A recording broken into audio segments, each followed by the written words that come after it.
Well, hello, everyone, and welcome to another episode of Jim and Rob Overanalyze Movies, the live video podcast for people who are looking for a deeper conversation about the films we watch today. So, yeah, let's get into it. We got a great show.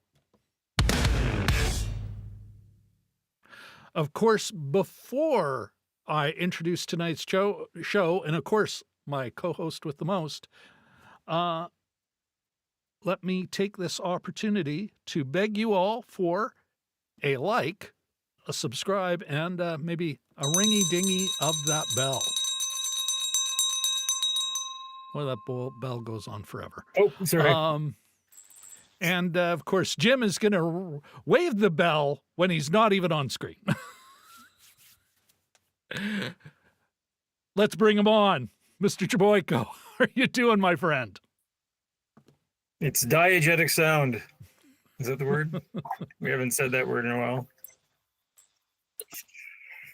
Yeah, good. Yeah, just... Thank you. Enjoying Q8 National Day today. Yeah. What were your favorite Q80 activities you did today, Rob? I'd be lying to say I did anything until our good friend Jelly Duck 100 came on the stream, came in. He's live in the chat right now. Informed us that it was Kuwait National Day. But that is wonderful. I hope Jelly Duck 100, you're having a great day today. Yeah, there you go. This begins the Jim and Rob Overanalyze Movies celebration of Kuwait National Day. Let's give it a round of applause.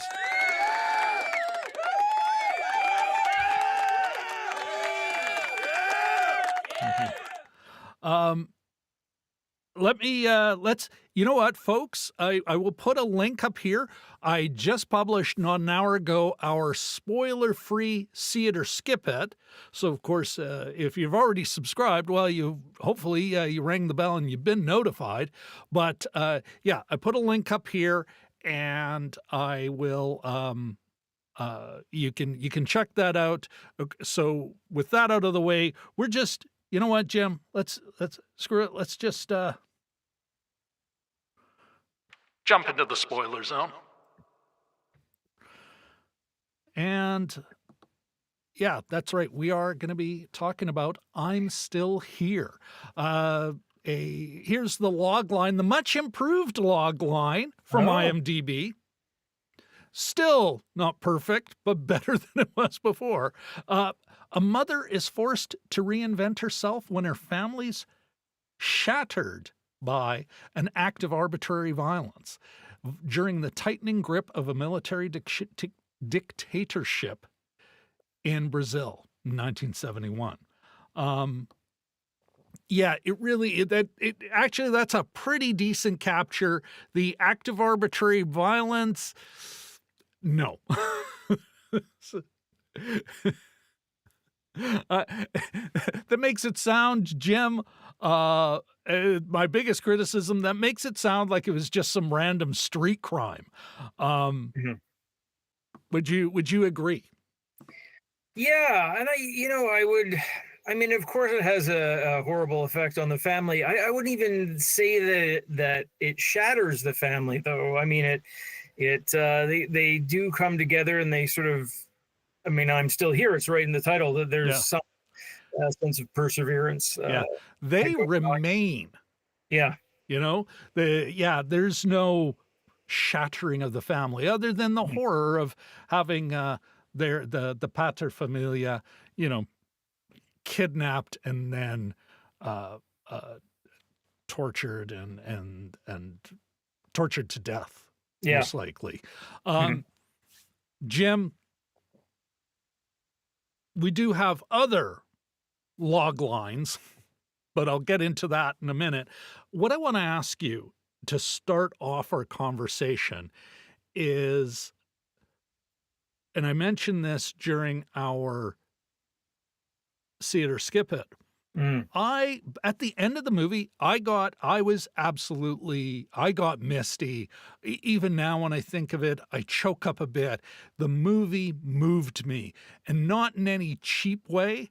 I mhm, felt it just built and built and built to a point at the end. I was really glad to just sit there in the credits mhm, yes, and let the movie sort of absorb the movie and kind of get my emotional equilibrium back. I want to mhm, ask you, like, to me, that is just a remark. That's my first indicator that we were in great hands. This was a story well told. mhm. Why do you think, if it did it affect you that way? Why do you think it did, if it did? Yeah. I mean, I felt I often when you have a story that goes over a long period of time, 40 or 50 years, and the movie's 2.5 hours long, you sort of steep with these characters a little bit. And it's always got this built, if it's done right, it's got this built in, you see the sort of the middle of the life and then the end of the life kind of, specifically with the main character. And I think that's got a built in advantage of having some heft, right? It's, Yeah. you know, it's, yeah, I was going to say, I was trying to, what are the similarities? Even something like, I'm going to be ridiculous here. Three's Company, the last shot is of one of them shutting the lights out to the apartment. You know that their story's done. Yeah. It's sort of an equivalent of that. But so I think And we that's really talked a bit well about handled. this last week when we were talking about Dune 2, Mhm. about that. How do you feel at the end? Yeah, yeah, But and I yeah, mean, I felt that I'd spent a lot of time with these people, and it's funny too, mentioning that empty apartment thing. I just realized now is that over the credits, the end credits, they have camera shots, or is it a camera or still photography? I can't remember, of the beautiful beach house they left after the father yeah, disappeared. So there's that sense too, is that you've been through this period of this era with this family and watched them grow and watch them change and have kids of their own and that sort of thing. And yeah, yeah, but it's absolutely earned. It's organic, like it feels, there wasn't any, it didn't feel like a human wrote it. You just felt like you were watching these events play out. There wasn't any kind yeah, of big plot surprises. There wasn't any introduced characters or anything like that. It just felt like just a proper story. yeah. Do you think that what do you think some of the key choices Salas and or Sayas, I'm probably mispronouncing the last name, the director Walter Salas, uh, do you think there's what choices come to mind that you think led us to the end, the emotional end we got, the emotional, maybe not catharsis, I don't think that's the right word, Yeah. but that sense of a journey of a journey well ended. Yeah, I mean, I think the makers of this film don't make the actors do that work. It's, as we mentioned, it's remarkably, I don't want to say undramatic, but it's not dramatic in the ways that you would think it is. You know, if you watch something similar about like a family that had gone through this kind of thing, yeah, there's not a lot of easy. I don't. Does anybody even cry? Yeah, I think they do, but there's not. They don't dwell. There's no histrionics. There's no big scenes where, you know, the daughter screams at the mother. It just shows their different ways of coping. And so instead of them doing the sort of the heavy emotional lifting, you're sort of doing it's subtle enough that you can catch on to the changes, but And in you the end, do maybe have it puts it some on to the emotional, there isn't an Mm, emotional explosion, mm. but it's much later in the movie and it is earned and it is over like a moment and a moment of, well, Yes, yeah. violence, but like a like it's a crack and then it's done and we're Mm, just sort of left in the moment. Uh, that's another thing I think about this film. You've mentioned it before about other films we've watched, and notwithstanding Dragon Movie Guy, who's in oh, the hey. comments now, great to see you, man. Um, his smart remark about how long this film is. It does feel you do not feel like you've been in a 2.5 hour Mm-mm. movie, No. but at the same time, every moment is allowed to breathe. Yeah. You know, the camera doesn't move a lot. The cuts aren't one after the other, after the other, after the other. There are moments like paintings where we just sit there. Like one of the ones I thought of, Jim, there's a moment later in the film, of course, where Eunice, our heroine, it is Eunice Pavia's story after all. Mm. She, if you remember, she has to fire their housekeeper. It sounds like their housekeeper of long standing. Yeah. Part of the family kind of thing. Yeah, yeah. She has to fire her, so she does that. We never actually see the moment, but we know what's coming. Mm. A little later on, we just see the housekeeper. She's having a cigarette. Her stuff is packed in her little, looks like a little cardboard suitcase. Her stuff's packed. She's having a cigarette. She's obviously not happy. And it's just a moment Mm. where the camera doesn't move, no zoom in, no single tear. You are allowed to feel the import of this. Mm. Even the import on the housekeeper. You know, how much, yeah, what is she gonna do? Where is she going? Mm. You know, she has lived there with them. This is her, she's not just getting fired, she's getting kicked out of her home, Yeah. you know? Yeah, I heard you got a little room and everything, and you know, hey, I need to talk to you. That Yeah. those chilling words. Just let's just go in your room. I got to talk to you about something. No. Yeah. But I mean, put it this way, and this is based on a true story, is that you know we there's a flash forward in time. You know, we go forward, and the son, because I think it's all daughters, right? And there's 5 kids, and there's 4 girls It's and not one a boy. flash forward. It never flashes forward. It's just it's like, There's okay, there's some they move forward in time. yeah, it's yeah, Yeah. sorry. It's I mean, all it's linear like though. lots. Yeah. So there's yeah, but there's a jump. Like you go Yep. from him being 10 or 12 to him being in his late 20s, early 30s, and he's in a wheelchair, and that's not even explained. Like, you know, the level of tragedy that this family goes through is that they don't even they don't it's a matter of fact. And I looked it up, and it turns out that he had a diving accident when he was 20. He Yeah. dove into a lake, and this is all based on his memoirs, the movie. And he jumped into a lake and broke his neck at some level. That he did have movement of his arms, some movement of his arms, but they don't even they don't even use that for any kind of like, oh, what will happen to this family now? It's just dealt with as a matter of fact. That's another thing about the storytelling. It draws a line and it sticks to it. Yeah. It never veers off. There's no sidebars. There's no voiceover. Even this. So the young man. Oh, what is his? Just a sec here. Let me pull up the. Sure. So you got the Marcello name? or Marcello, I want to say, but it could be completely guesswork. Yeah, no, it's based on Marcello Paiva's book, I'm Still Here. But in the movie, as they go into what I would call the epilogue, we really are, I think, although I think it's really kind of from end of Act 2 is when Eunice says, okay, we're moving out of this house. Decisions have been made. The whole third act really is almost like an epilogue. Okay, they leave the house, they pack, they leave, then it's all decades later. You know, mid-90s.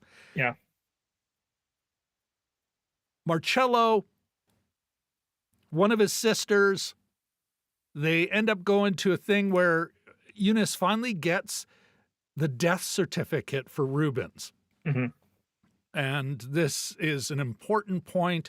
It relates to something that happens to her in the story earlier, but there's a little, almost like you fought in the Clone Wars moment where one of the bureaucrats, one of the clerks is like, oh, I so admired your book. Would you sign it for me? Or so they have a little moment there.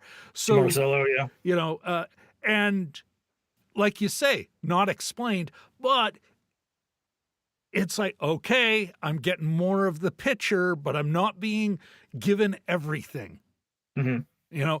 And I do. I think it's by the end of it, like you say, it feels lived in. It feels real. It feels, of course, it is an adaptation. First of all, it's a book by one of the people directly affected. So, of course, it is a narrative. What's missing, what's in there, then there's an adaptation. But at no time do you ever feel like that anything's contrived. You know, you have episodes and moments, and it all kind of moves somewhere. But yeah, no, for 2.5 hours, there is no fat here. You know, everything feels needed and required. That even the moment I'm talking about with the maid, I think the movie would be less without it. It has such an emotional moment, emotional impact that I think the movie would have been less. Like, can you imagine to cut anything out of this? Yeah, no, I couldn't imagine there was at no point did I say, well, this is just a like a side mission or whatever. Yeah, I didn't think it didn't feel fatty, walking out of there. Yeah. Of course, on wouldn't be a show, Jim. No. It would not be a show without our good friend, Mr. DMG in the chat going, every time I hear the name Eunice, I think of Carol Burnett.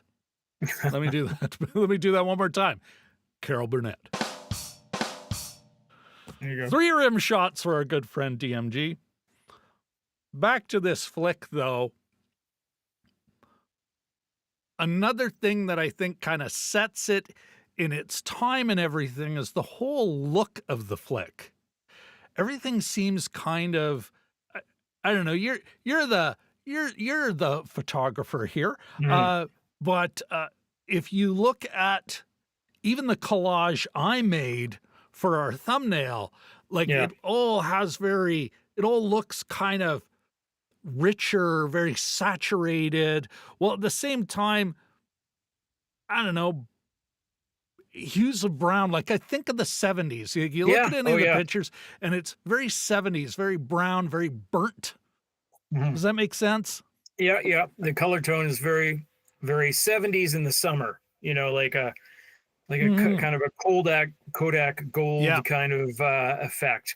When the whole movie feels like even there, I mean, it's hard to avoid because a lot of the interiors of kitchens, say, and car colors and things like that. You had a lot of maybe not in this movie, but you had a lot of that wood siding and you had a lot of brown and tan vehicles. Yeah. I was joking about think pieces about parquet flooring after this movie, but yeah, the three elements that sort of stood out for me were souffle, parquet flooring, and Volkswagen bugs in this. But yeah, I know it definitely has that. A few really like the production design was out of sight, and it did feel and look and had the color of the 70s and had the color of, and then they even sort of one of in animation, you often have two different forms of animation in one film. Like I think we talked about this before, is Pixar will have their standard, whatever the look is, and they'll cut to a diagram or somebody telling a story, and they'll use a different kind of animation. And in Yeah. this case, Yeah. they use photographs and they use the daughter's little handheld home Her 8 movie millimeter Super camera, 8. and they go back to that quite a bit, leaving the home, and you have that the sun is setting on the beach and they're leaving the house and it's all sort of dappled. The last time they're leaving the house, she's Yeah. turned around in the back passenger seat and she's filming it. And so yeah, you do have this very, I guess this piece part is nostalgia, that's where sort of the nostalgia is Yeah. in the look of it. Yeah. What I mean, now that nostalgia, I'm gonna let's It's just a it's not sec here, heavy. I Jim. wouldn't say that No, no, this no, is no, no, heavy with it. no, I'm not. Let me finish. Sure. According to Deadline, or at least Deadline's ugh,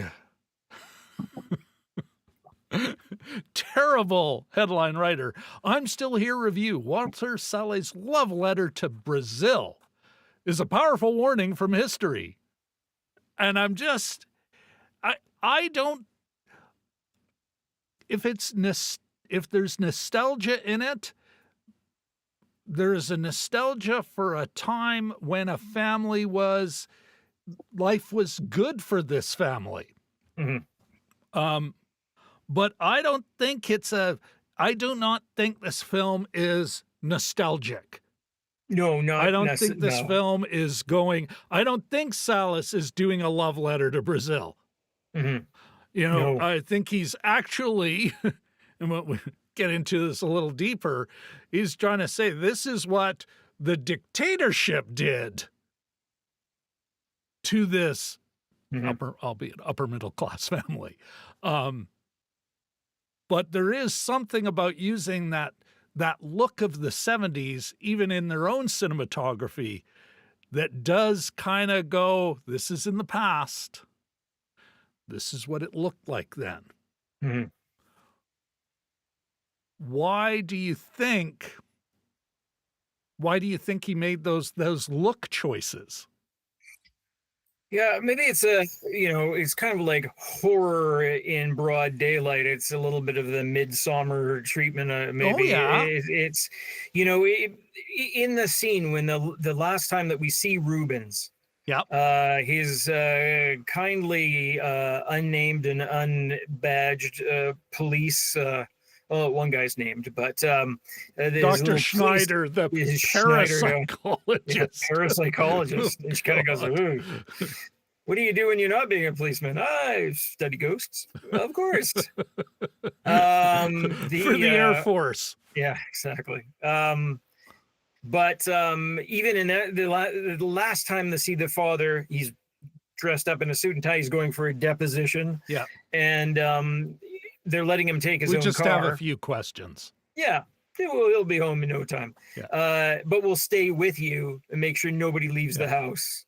Fuck off. Anyway, they make him get in his Nobody own car, leaves. and a police guy gets in the passenger seat, and people are walking away from the beach with their Yeah. surfboards and stuff. So it's that horror taking place very quietly, but in a place where you'd normally find comfort. I think that it's a postcard with just something that's wrong in it.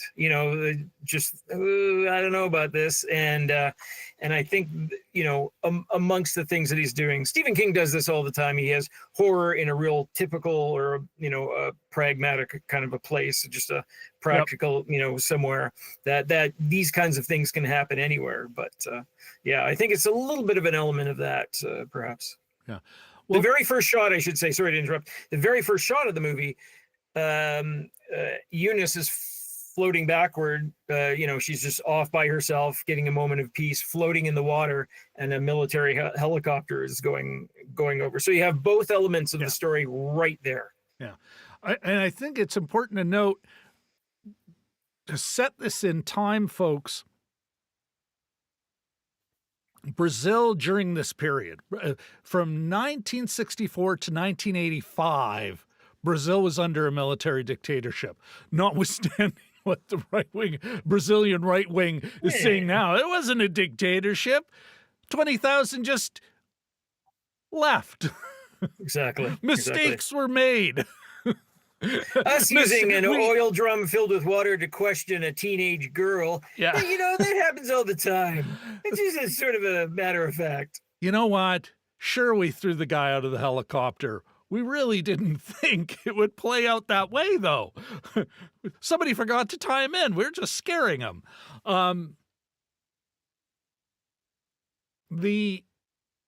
But what was happening in 1971, folks, of course, is much like in Canada here, we went through the FLQ crisis in 1970. There were elements of what they call the armed struggle within the movie that were kidnapping foreign officials. Mm-hmm. Especially foreign officials that they saw as collaborators, ambassadors and the like. And the Brazilian government was going through a crackdown. The dictatorship was because they were in a bit of a panic, so they were just rounding anyone up. By this time, my understanding of the history is Paiva, who was a deputy, of the national, think of a member of parliament or a congressman, if you're American, a deputy within their own legislative assembly. Okay. He had to actually leave the country for a while, go into exile because he was a member of the Labour Party, think NDP here. Mm-hmm. When he came back, he is just a quiet professional, not involved in politics. Of course, him and his friends are still helping people, Yeah. He got caught in a roundup because the military is trying to find out, because these are all, they kidnapped the American ambassador. And where do so many of these military coups and dictatorships from Mexico on down have in common? The American embassy. And they're coordinating this horrible, absolutely horrible. Yeah. Right now, I'm sure in Ottawa, the American embassy is gearing up for their own takeover of another country in the Americas. That would be us, folks, if you're Canadian here. And I think that kind of leads me to wonder, and it's even in the title of our videos, it is so good. But why? What is the why of this film? Why do you think Salas decided to tell this story? Why did he decide to tell it? Not just this way, because it's certainly effective, but why this story at all? What are we supposed to take away from it? We're certainly supposed to be emotionally moved, or at least I don't think he was intending to be, well, I don't care. Here, it's a dry documentary. We're supposed to be moved, but what are we supposed to take away from it? Who are we supposed to admire here? What are we supposed to think about this kind of thing? Mhm. And so I think it's time to get into the social nutrition checklist and the meaning of it Oh, all, yes. Jim. Yep. Would it get a reframe stamp? Good Lord, no. Not an international one. It's certainly not an American film. It is a Brazilian film. Portuguese is the language spoken within it. Is it union made? I got a question mark here, folks. I can't tell. I can't tell, don't know. So it gets a question mark, but we can't give it a score for that. Does it pass the Bechdel test? Well, yeah, it does. Does it have a working class perspective? I am saying no here, Jim, Mhm. but it's no with an asterisk. And I'll explain that in a second. But that gives us a score of 25%. The reason, Jim, I say the asterisk, it really is the story of a middle-class family, an Yeah. upper middle-class family. Mhm. They have a beautiful big house on the beach On in the Rio beach. de Janeiro. Even in the early 70s, I suspect that was not cheap property.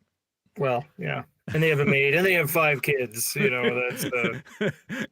And know what? they 4 throw is just lovely not enough. parties. Let's have another one. What's that? They lovely parties Souffle and the parties. money to send their kid to London, their Yes, yeah, oldest, that's true, that's true. and property somewhere else that they're building their dream house. Yeah, exactly. 'Cause Yeah, because that wasn't a dream enough house. yeah, so this is not the story of about revolutionaries. Mhm. This Nope. is not a working class story, but it does deserve, I guess, maybe not honor, but an asterisk. First of all, I do the that moment with the maid, that the effect on her, Mm. because it's one of those things where it's like, oh, we're all family. Yeah, you gotta go. Yeah, yeah. Here's your check. You're homeless. We're not bringing you back to Sao Paulo. You're done. And so all of a sudden this is the reminder. It's like, yeah, you may feel like you're part of the family. You never are. Mhm. But I want to give points to Salas for that. Mhm.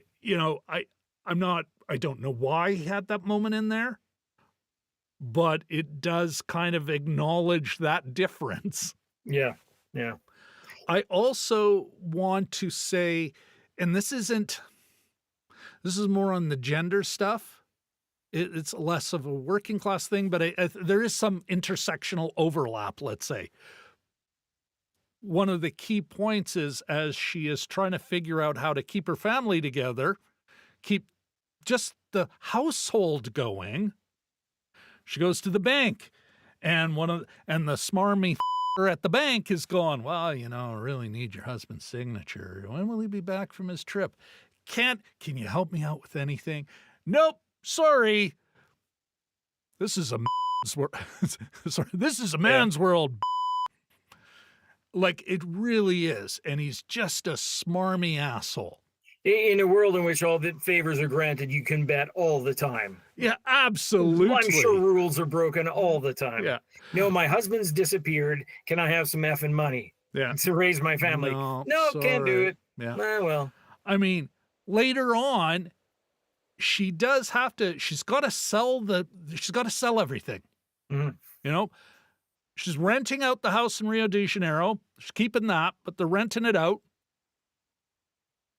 Selling the new property. Now, this is where you see at least the decency of Ruben's friends. Because I don't know about you, Jim. There were moments where I'm like, oh, he's not going to hit on her for sexual favors. It's like, oh, please don't. He doesn't. Ruben and Eunice's friends, they are all together. They're Yeah. friends. They don't abandon her. No.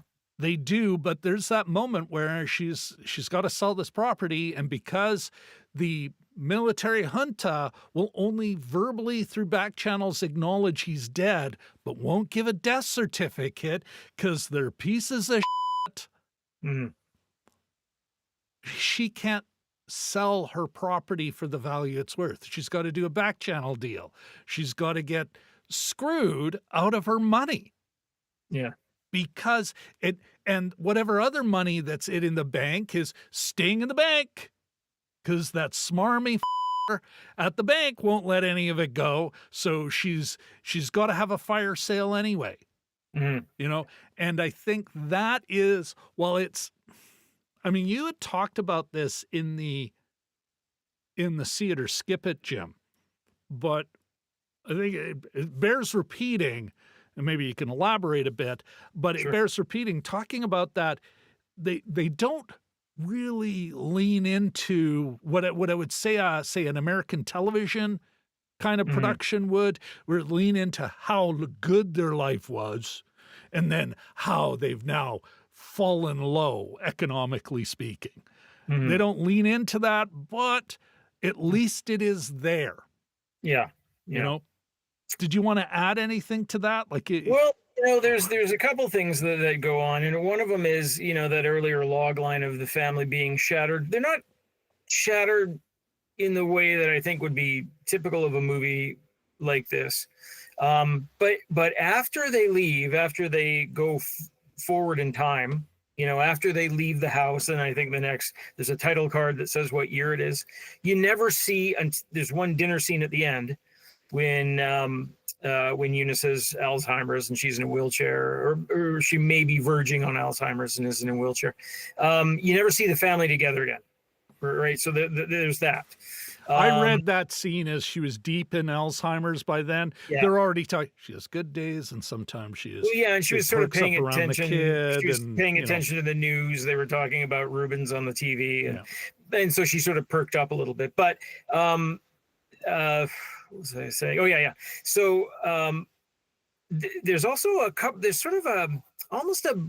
It's not really a bookend to it, but there's a bunch of shots of them outside the beach hut. The beach palace in Rio there. In the first half or 2/3 of the movie.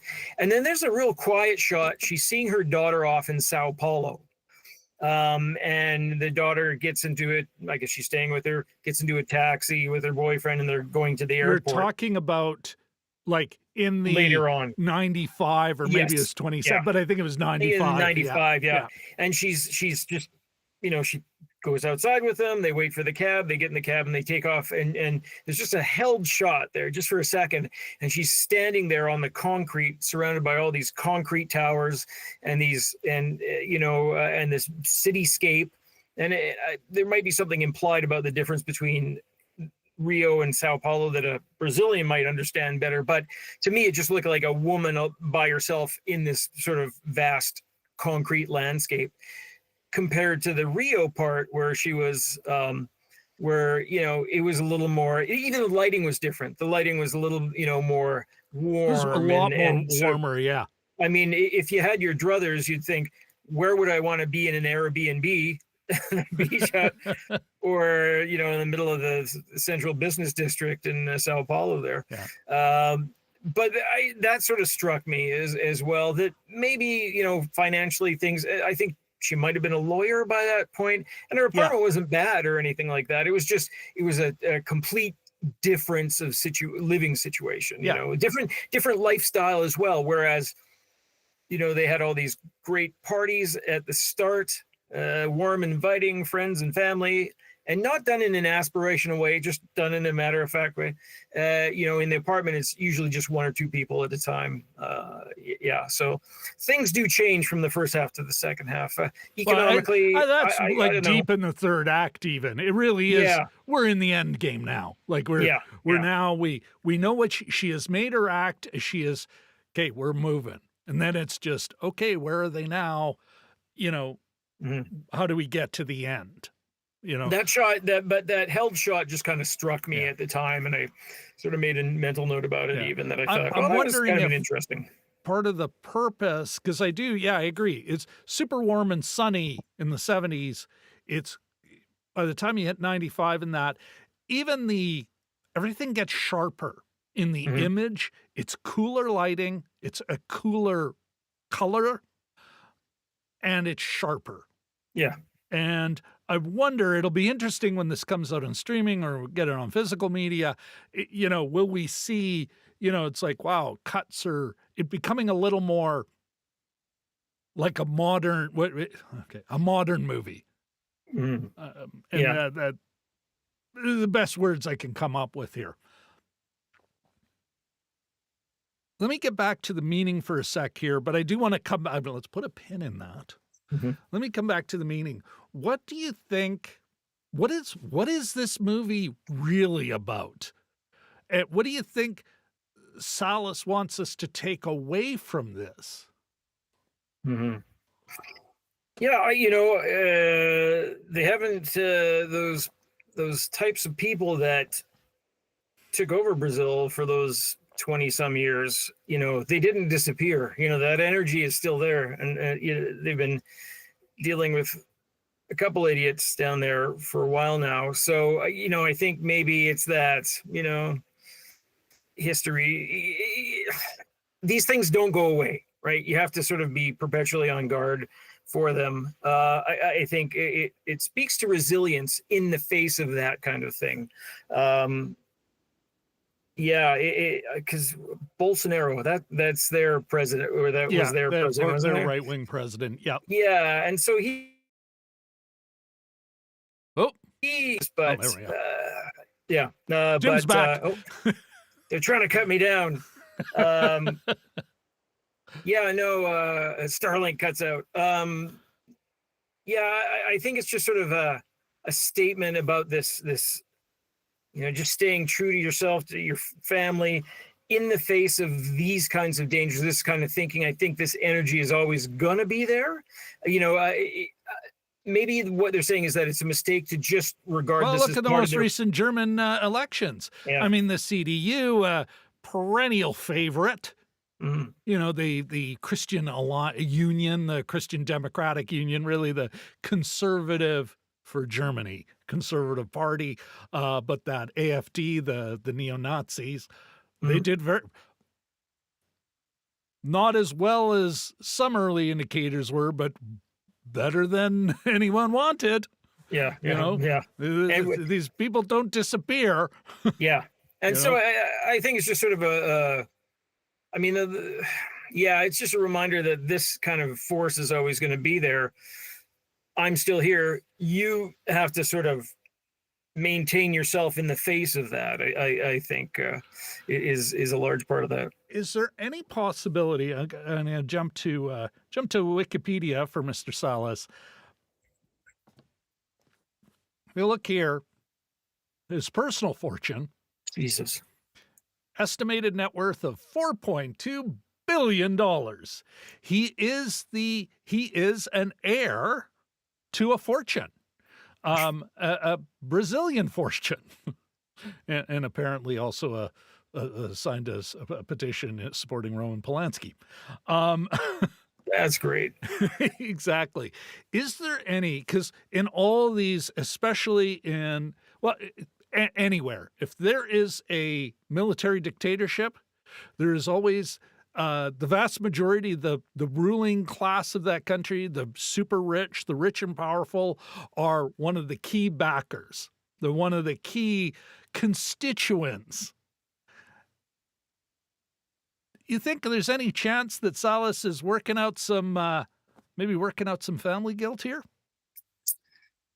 Yeah, I mean I mean I don't know tons about the guy, but that's not a bad supposition.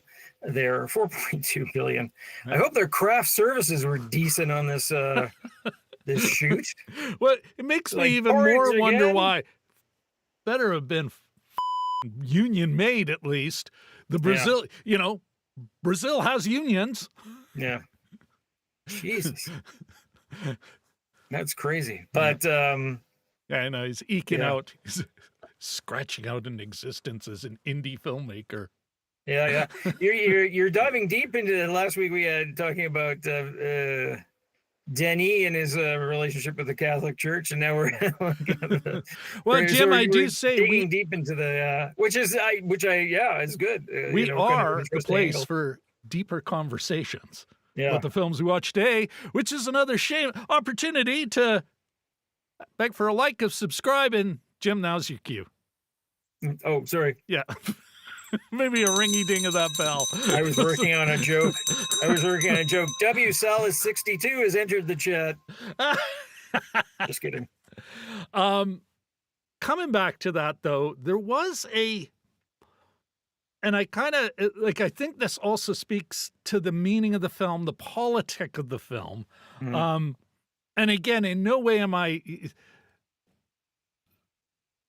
This film is not a call to revolution, nor were these people revolutionaries. But at the same time, there was a scene where Eunice is going to her friends. She's like, I'm not sure if this actually was the real case of the matter. Eunice does not strike the woman she at least became, does not strike me as someone who was just went along in the marriage in the marriage partnership. Oh, the bank account's full, Yeah. But there is a great moment in the film where she goes to one of her friends, I think actually Ruben's business partner, and says, okay, what was going on? What was he up to? Why did they take him? And she has to needle him a bit too, doesn't she? Yeah, she's like, come on. Because she's got to push him. Yeah. There's a moment where, and I remember this clearly, Jim. He says he was not part of the armed struggle. Now, when that first came up, I was like, almost hey, don't worry, we weren't shooting anyone. But at the same time, and he describes what they were doing, helping people, trying to find out information through their sources in the government to what happened to people being disappeared, because it was happening throughout the entire regime. Yeah.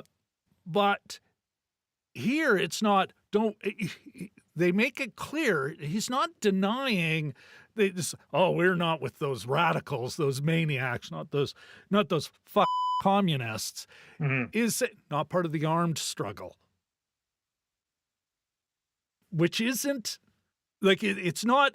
It felt more of a statement of fact, and certainly not something where it's we're not with them. Mhm. So I kind of the more I think about it, the more I think it's like, if he is, again, I don't think this is a movie for radicals, but at least he's not denying them in that sort of backhanded, we weren't, that wasn't. What do you think? Am I reading too much into that? Because it was really clear. It's important in the phrasings there. Yeah. But maybe I am. What do you think? No, again, I'd like to know more about the actual situation. But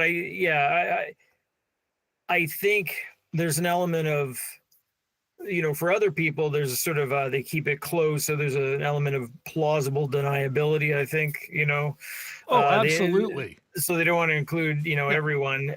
But at the same time, they are making a little bit of a difference, as if that would make it certainly didn't make a difference for Rubens. I mean, they suspected something was up.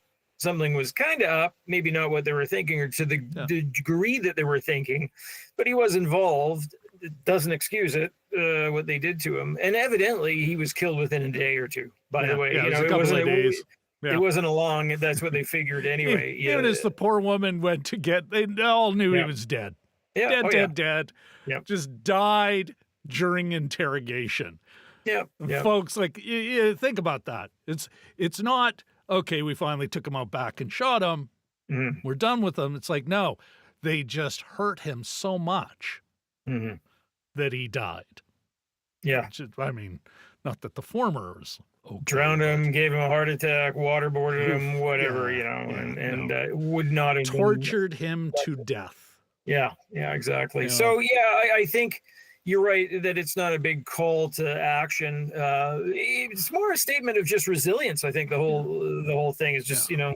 Well, but coming back to this line, like, because it's in there, and Mhm. I'm more thinking about it from the filmmaker's choice. This because he Okay. did write the script. Yeah. Salas. I'm pretty sure he did. Let me double check that. Oh, sorry, Jim. No, Bear no. with me. Give me a minute. Oh, for crying out loud. Of Oh no, he didn't. Murillo Hauser and Heitor Larrega. And Okay. sure, I'm mispronouncing those names. They wrote it. They wrote the thing. But it's still. I mean, it's a director's medium. Yeah. I think him putting it there in the way he did. I'm not talking about how it explains the characters and how they related to it.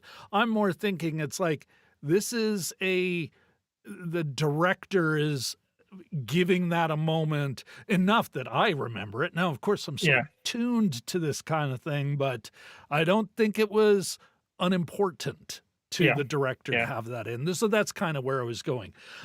Yeah, Jim, for me, yeah, this is a Damian Walters. I will put a link to his channel. Well, I'm not going to do that there. I'll put a link in the pinned comment to Damian Walters' channel. He would describe.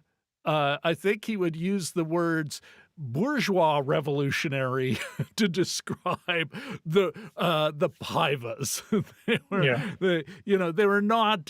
They were not radical Marxists. This is my goodness. Here's a deep cut. Jim, do you remember The Shining Path? Oh, yeah. Yeah. Maoist revolutionaries in Peru, I think. True, yeah. This is not these people, and I No. don't think this is this film. I think it's very much an honest, a sincere honest, an honest, not necessarily accurate, but an honest depiction of this family from a rich man who is trying to do his damnedest to give a upper middle class view of this kind of thing. Yeah. Yeah. And yeah, I noted it in our See It or Skip It, Jim. While there is a couple of black kids that the Paiva's kids play with, Mhm. this is not there are no black people in this film. No. As far as characters go, there are no indigenous people in this film, First No. Nations people in this film, which is all part of Brazil is a colonialist project, just as Canada is, just as the United States is, all these countries are. So that is not what he's talking about here. That is not this kind of film. It Mhm. is a very middle class film, but let's say left middle class, left upper middle class. Yeah, I really like using Walter's analogy there, or Walter's analysis. Although he was talking about Andor and Rogue One Mhm. as describing some of the characters as bourgeois revolutionaries. That said, it's still a solid flick. Oh, yeah. Yeah. No. Really, such a Yeah. great film. So I think that's a good time to get into final thoughts. You good with that, Sure. Mr. Yeah. Yeah. Jaboyka? Absolutely. All Yeah. right, let's do it right here. Final thoughts. All right, sir.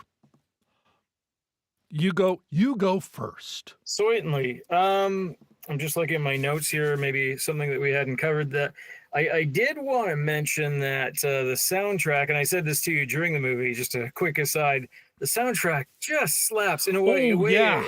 as the kids say, in a way, it reminded me of that.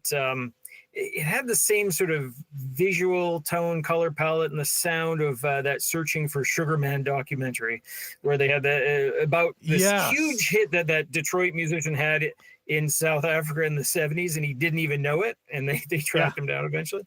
So it just had great Brazilian music.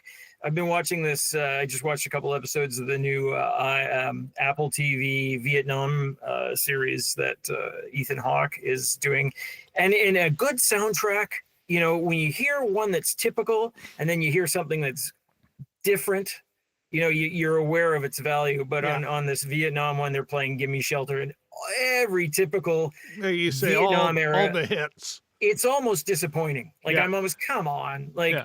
every second song is a Stone song. Anyway, great soundtrack. The other thing I wanted to mention here is that it's in a way it's very sour on you know, I don't think this is a main thrust of it. Yeah. A movie that's centered on a female. You know, the matriarch of this family, full of a bunch. You know, the family's got a bunch of daughters and one son. The men in this, almost to a person, are useless. They're good for violence, and that's about it. You know, she asks people for help, for information. She asks the banker for money.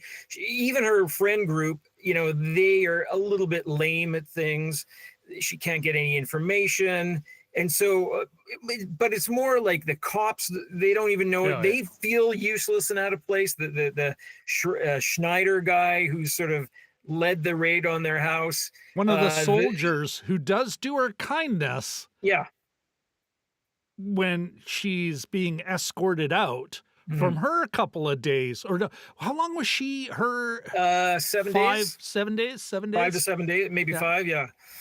But almost a week. Yeah. Yeah. And, but even he kind of goes at the end, and it's almost I it's don't almost agree a, with this. it's almost a moment, like it's a nice moment, but it's almost a moment of emasculation too, where it's just like, Yeah. I don't agree with any of this, but you know, there's nothing I can do, you know, and just to let you know that I'm a good guy, even though I'm leading you to and you're from yourself. So there's like, everyone's so useless here, but violence is just about the only thing they can Well, offer. So, Jim, I think that's, I don't know if you saw this story. This woman, and it's something this woman at a town hall, Republican official doing a town hall, open to the public. She's there heckling the guy, as we all should be. mhm.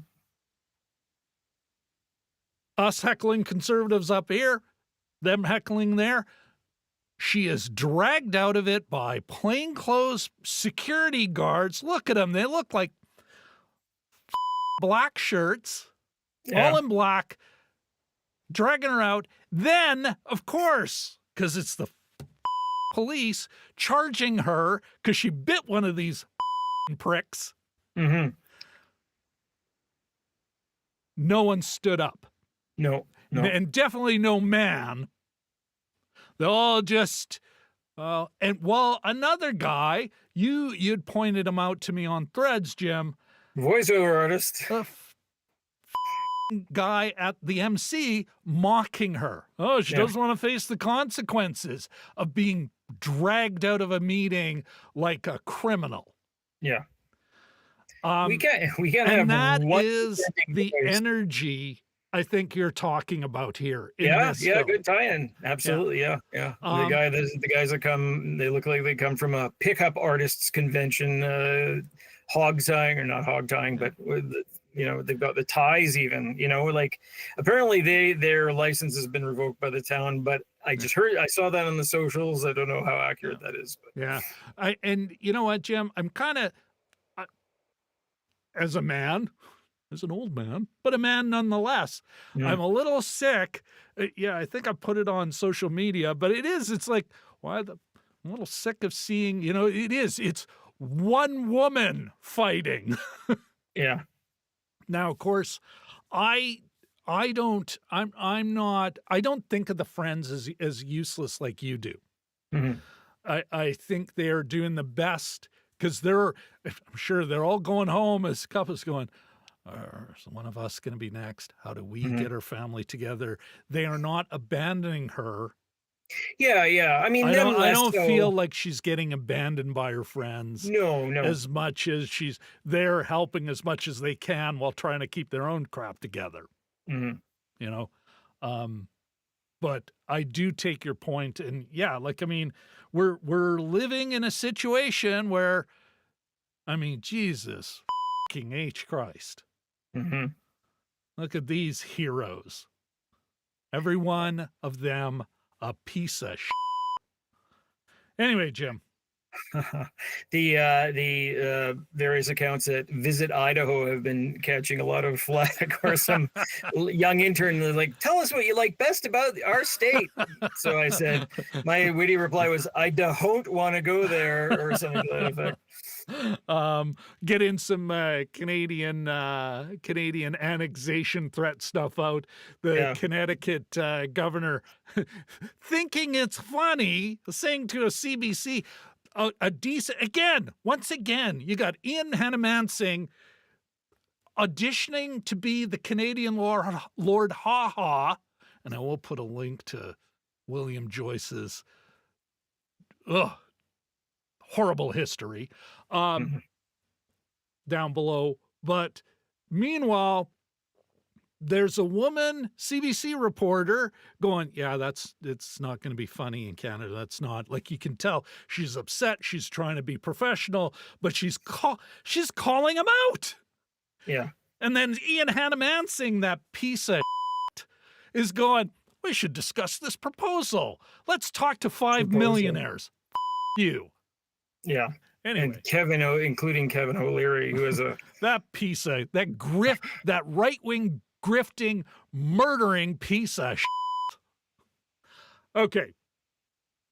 Enough of that, though. Anything else you wanted to add to that? I do have something related to the film. I'm getting all upset now. Yeah. Speaking of Brazil, what about this Idaho thing? No, Well, but I think it did connect. I'm just kidding. I think it's a reasonable connection. Anything else you wanted to add? I do have one other thing I wanted to bring up. Oh, go ahead. There is, I mentioned this to you as well. There's somebody kindly and thoughtfully put together a list of the 100 best Brazilian movies, because I know I haven't seen enough. Ooh. And I'm sort of on a little bit of a, I should see more foreign movies tear, get away from the American stuff a little bit. And so it's on IMDb, 100 best Brazilian movies. Love it or hate it or disagree or what, but it's a nice little well, send us that link and we'll pin it. It'll be just a long series of pinned links. It'll take me forever. This is certainly not to say again, I think it needs to be repeated here, especially with things like this, especially with what's going on.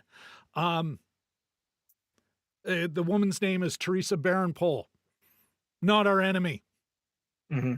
We know we have great American friends of the channel. Not our enemy. We're being we're being manipulated, we're being exploited by some very rich people, and they're toadying helpers. They're quislings. They're treacherous toadies. That's what I got, Jim. I'll just start swearing again. Good. So I think it's important to emphasize that. But it is a great time to watch other films, because I think we can all get in a bubble where we think that this is the only way we can talk about culture. This is the only way these are the only rules. And I think this film gives you an idea of how other people are dealing with this stuff or have dealt with it, how they struggled.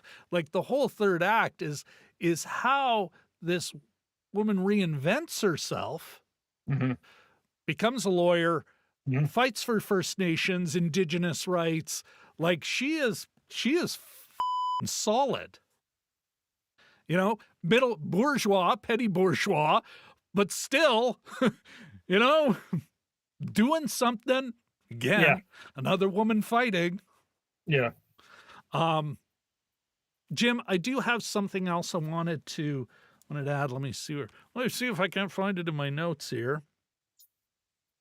Oh, and this is more on the storytelling side of things, and we alluded to it, but it's really a key turning point. The oldest kid has come home.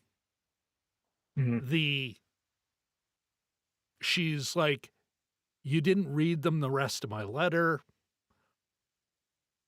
Eunice smacks her. Oh, yes, right. Yeah. You know, just smacks her. Oh, this isn't the oldest kid hasn't come home yet. The oldest kid had sent a letter. And the one who, the second oldest who ended up going to jail with her, spent a night in jail, Yeah. you know, and I wouldn't say with her, like in the same jail, but, you know, of course, dictatorships don't go, oh, here, we'll keep the family together. You know? Not a dictatorship. It was fine. It was normal. Perfectly reasonable. Normal Monday. Yeah. You know, that's why you take in 17-year-olds and, you know, put hoods on their heads. Yeah. You know, 16 and 17-year-old girls with hoods on their heads. Well, you take them in for interrogation. Totally normal. Piece of shit. But there's that moment. There's the moment where she says, hey, this is what's going on. The older daughter knows what, you know, she's like, listen, it's in the newspapers in London. But that isn't, none of those conflicts are actually resolved in the film. You see them later, something's happened, but we don't see what, again, pick on the American, but you know, imagine a Canadian movie of the week, a Canadian television movie do the same thing, you know, that kind of, oh, a crying moment and then women hug and support each other. We don't get that. Fade out. Yeah. Yeah, we do not get that. The filmmaker doesn't give us that. The story doesn't give us that. We just kind of have to infer it in the way that the family is still together, that they figured out how to deal with it. Even to a point where deep in the third act, the two youngest are asking each other years later, when did you know dad was dead? And they're telling about their own, well, it's when we left the house. That's when I knew. You know, the other one had a different poignant story. The giving clothes away, I think. Yeah, giving dad's clothes away. It's like, yeah, that's what he's not coming back.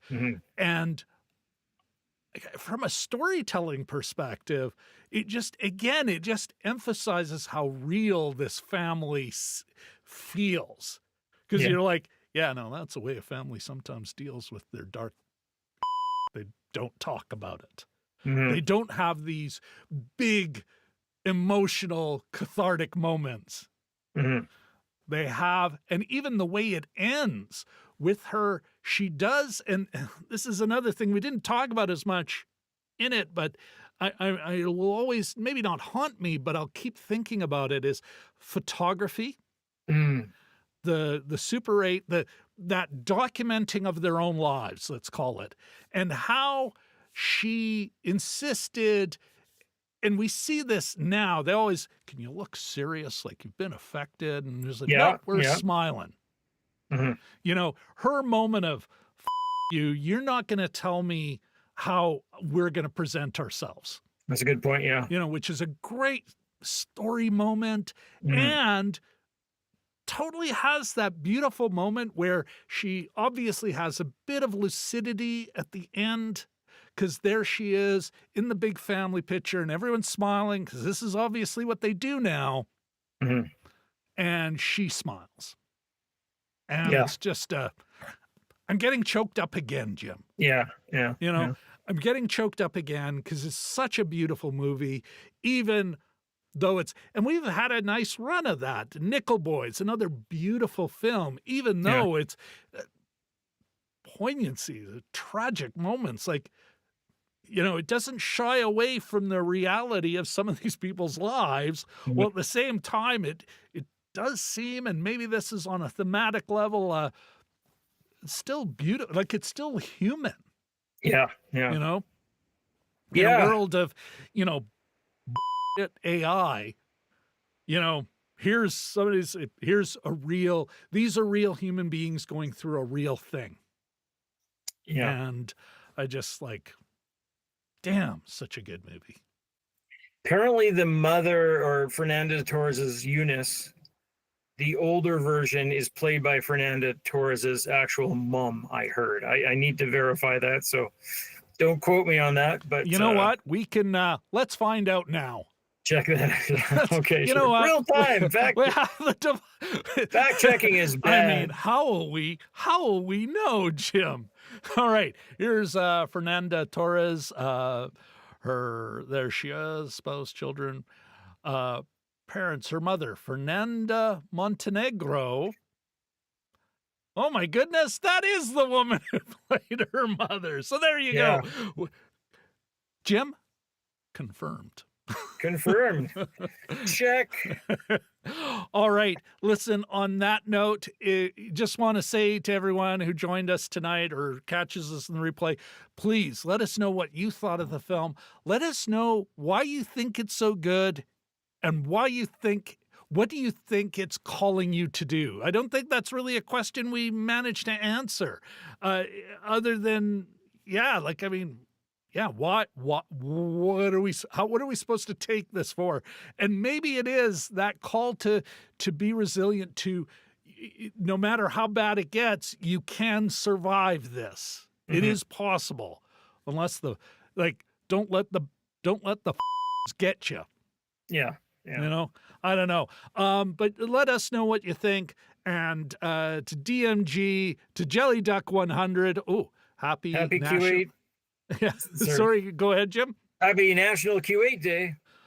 Uh, Happy Kuwait National Day, Jelly Duck 100, Dragon Movie Guy. Always great seeing you there. He is a wonderful YouTuber in his own right, part of FilmTube, fellow FilmTuber. Go check him out. Thanks. Good night.